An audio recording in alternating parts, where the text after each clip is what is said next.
In a situation that caught me completely off guard, it turned out there wasn't a spot reserved for me during a family trip I was hesitant about from the start. This journey was meant to take us to a luxurious hotel, a setting I was not eagerly anticipating. My husband, Henry, seemed to ignore the obvious tension directed towards me and chose to walk away, promising we'd reconnect at the hotel's checkout. Left alone, I watched as they vanished into the opulence of the hotel. My name is Olivia, and this year marked my 32nd birthday. I'm a stay-at-home mom, sharing my life with Henry, my mother-in-law Sophia, and my 5-year-old son, Jack.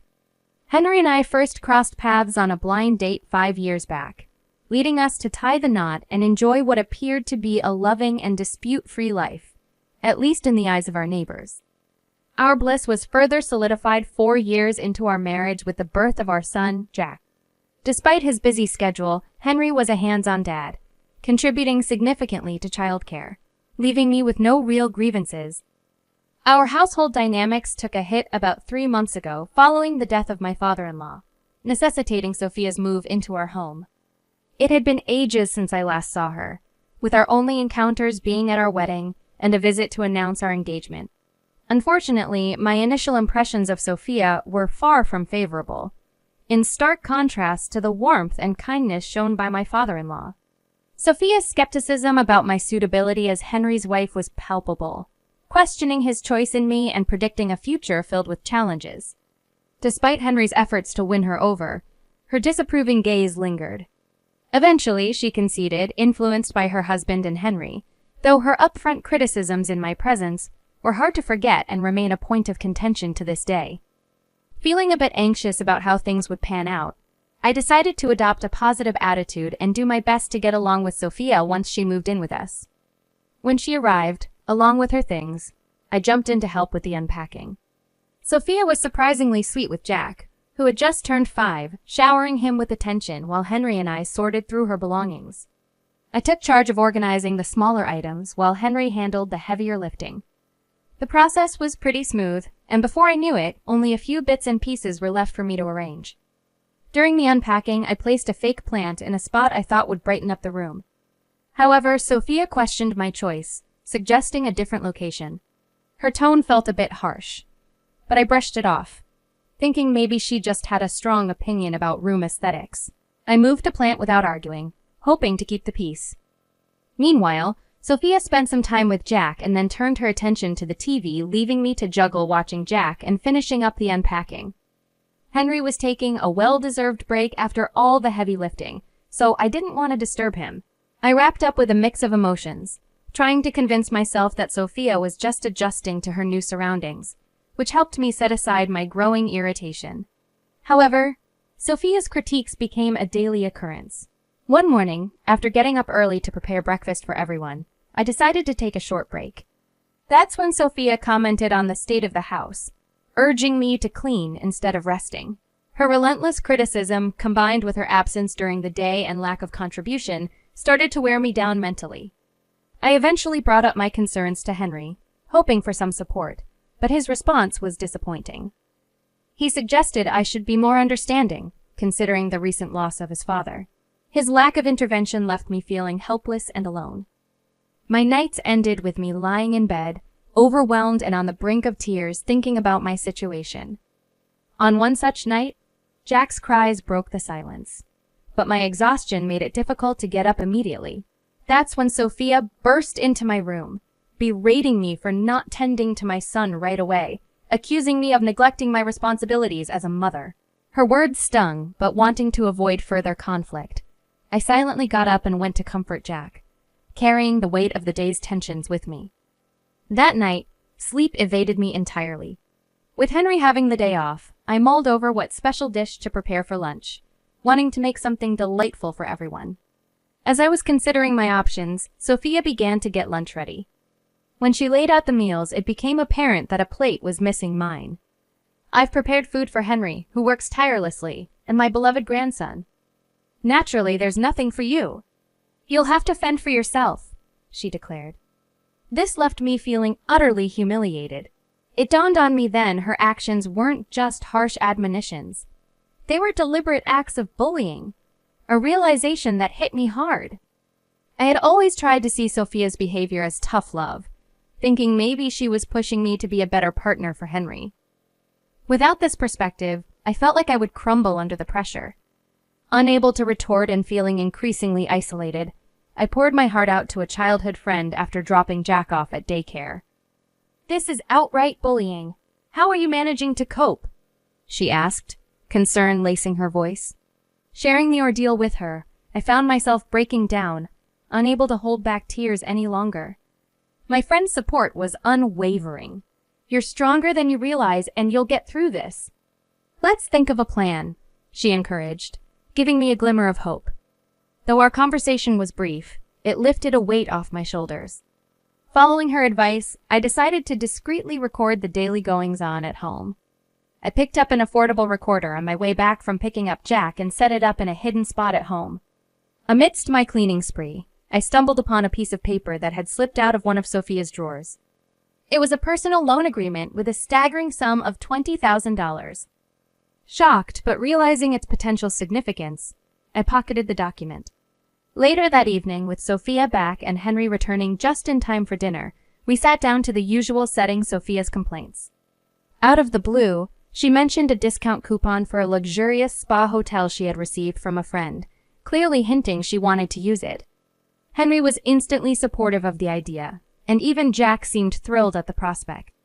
This unexpected turn of events seemed to offer a brief respite from the tension at home, sparking a mix of emotions within me.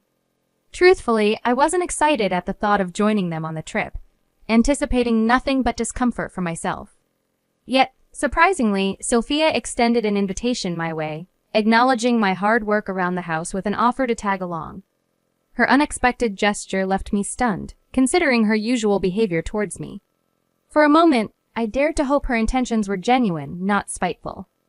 That night, I found myself restless, weighing the pros and cons of accepting the invitation. Henry approached me with a plea, expressing his desire for me to accompany them. He explained his dilemma. He couldn't rely on his mother to watch Jack, and managing our son alone on the trip would be too challenging. My frustration with how he had overlooked his mother's treatment towards me bubbled to the surface. "You've never stood up for me against your mother's unfair treatment." "Why should I agree to this?" I retorted, leaving Henry at a loss for words. However, he was persistent, leading me to lay down my terms if I were to consider joining them. In a moment of revelation, I showed him the personal loan agreement I had discovered in Sophia's room, revealing her $30,000 debt. Henry was visibly shocked, unable to fathom his mother's financial burden. He proposed that we assist in settling the debt, a request that put me in a difficult position. Given Sophia's behavior towards me, I was initially reluctant to offer any help. Yet, Henry's earnest plea led me to propose my own conditions for any assistance and my participation in the trip. My demands were clear. Henry needed to intervene whenever Sophia mistreated or overly criticized me. Additionally, I insisted on establishing clear rules for Sophia's behavior to be written and displayed throughout the house. If she failed to adhere to these terms, we would have no choice but to ask her to leave.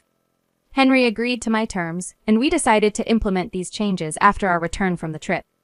To ensure the rules would be in place upon our return, I arranged for my friend to post them around the house in our absence. We agreed to maintain a facade of normalcy until the trip concluded, after which we would confront the situation head-on. With this plan in place, I reluctantly agreed to join the trip, informing Sophia of my decision the following day. Deciding to join them on the trip, I reminded myself to stay patient just a bit longer.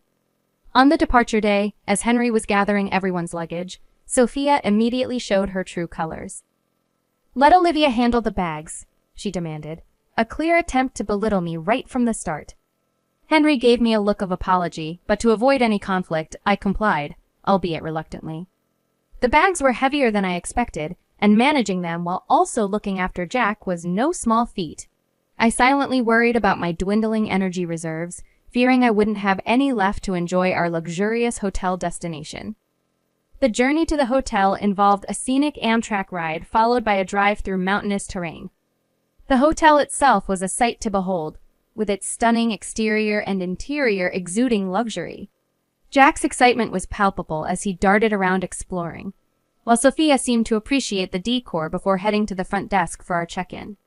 As I was about to make my way to our room, Sophia's next words hit me like a ton of bricks. "Were you planning to stay with us?" "I only booked for the 5 of us." Confusion washed over me as I tried to process what she was saying. The stark realization dawned on me that her invitation was a ruse to exploit me as a makeshift porter, with no real intention of including me in their stay. "Then where should I sleep?" I inquired, to which she coldly responded, "I don't know, and I don't care. Maybe you can camp out somewhere around here." Her words were a clear dismissal, suggesting I was to fend for myself outdoors. Her cruelty left me seething with anger, but before I could confront her, she and my family vanished into the hotel, leaving me stranded in the lobby. Feeling utterly defeated, I exited the hotel, overwhelmed by the situation. Henry's feeble apology via message did nothing to console me. By noon, I found myself alone, grabbing lunch at a nearby cafe and eventually seeking refuge in an open field, hoping to find solace under the night sky. Just as I settled down, my phone rang. It was my friend, checking in on how the trip was going, unaware of the ordeal I was facing. Her voice was a reminder of the plan we had hatched together, a plan that now seemed worlds away from my current predicament. Before the ordeal unfolded, I had the foresight to provide a copy of my house key to my trusted friend, explaining the potential for trouble. After the shocking turn of events at the hotel, I filled her in on the situation. She was livid on my behalf and offered to come rescue me, but I declined. I knew that leaving would only play into Sophia's hands, something I wasn't willing to let happen. The uncertainty of her future actions weighed heavily on me, prompting a call to a lawyer for advice. I shared my evidence of emotional abuse, considering legal action against her. Although the outcome was contingent on proving premeditation, I was reassured by my lawyer that my evidence was substantial enough to pursue a case. Exhausted mentally and physically, I found solace lying in the grass under the night sky, letting the cool breeze envelop me as I contemplated my next step. The following morning, I reunited with my family and Sophia just in time for checkout. Sophia's immediate jabs about my presumed night outdoors were halted by Henry's intervention, though she swiftly sidestepped to other topics. It was clear Henry had communicated the extremity of her actions to her. Upon our return home, Sophia's outrage was palpable as she encountered the posted rules around the house. Her anger quickly shifted to shock as Henry presented the loan agreement, her complexion turning from red to pale as her secret was laid bare. Under pressure, she confessed to squandering her late husband's life insurance and accumulating debt thereafter. Henry and I stood firm on the consequences we had discussed. Facing eviction and legal action, Sophia listened to the recorded proof of her behavior, her defiance turning to desperation. She pleaded for mercy, promising to adhere to the new house rules and change her ways. Her earnest apology and willingness to reform took me by surprise. It was a moment of vindication, seeing her so humbled and eager to make amends. Reluctantly, I agreed to give her a chance, under the condition that she truly abide by the rules and curtail her aggressive behavior. Her gratitude was palpable, and for the first time, I felt a glimmer of hope for a more peaceful coexistence. Just when I thought we had turned a corner, my legs gave way, and I collapsed to the floor.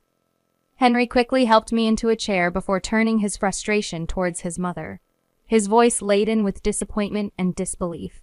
It seemed the revelation of the debt had eroded his respect and trust in her. The thought of being sternly reprimanded by her own son was something Sophia had probably never anticipated, and her frantic apologies reflected her shock.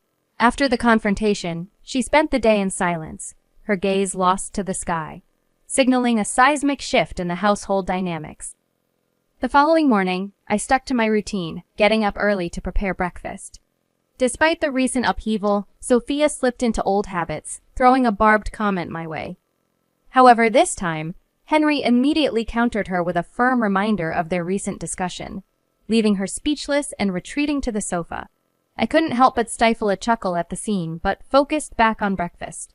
Henry's guilt over not defending me sooner was apparent, and his struggle against the woman who raised him was palpable. Yet, I knew his heart was in the right place, and I couldn't fault him for the complexities of his feelings. His heartfelt apology later on, accompanied by tears, reassured me of his support. Over time, Sophia's demeanor towards me softened. While she still made occasional critiques, the underlying hostility seemed to fade. This newfound peace allowed me to breathe easier, fostering a healthier mental state. To manage the debt repayment of $700 a month, Henry and I teamed up, with me taking on a part-time job to contribute financially. Despite her past actions, Sophia took on the responsibility of Jack's daycare runs commendably, earning back some trust. To prevent any further financial missteps, Henry took control of managing her finances. Our family dynamic evolved gradually, inching towards a semblance of harmony. The ordeal taught me a valuable lesson about the complex interplay of love, family, and the challenges of living with a difficult in-law. I had once considered separation as an escape from the harsh criticism and unbearable treatment, but the discovery of the IOU became a catalyst for change, offering a chance to mend fences and strengthen our family unit. Perhaps there was a touch of luck in how things unfolded, but it also underscored the power of resilience and forgiveness in overcoming adversity. Reflecting on everything I've been through, my heart is full of gratitude for my friend's unwavering support. Her listening ear and encouraging words were a beacon of light in my darkest times. Without her, I'm certain the weight of my struggles would have overwhelmed me, possibly leading to a mental breakdown. It's a friendship I vow to treasure deeply. Recalling the hardships fills me with a mix of emotions. Tears well up as I acknowledge the effort I've put into keeping my family afloat. Despite battling depression and lacking the drive to handle daily chores, I persevered. Ensuring my family had a decent life, especially striving to shield my son from any hardship, brings a sense of pride and accomplishment that warms my heart. Forgiving Sophia may be beyond my capacity, but she remains my mother-in-law, and I've chosen to treat her with kindness.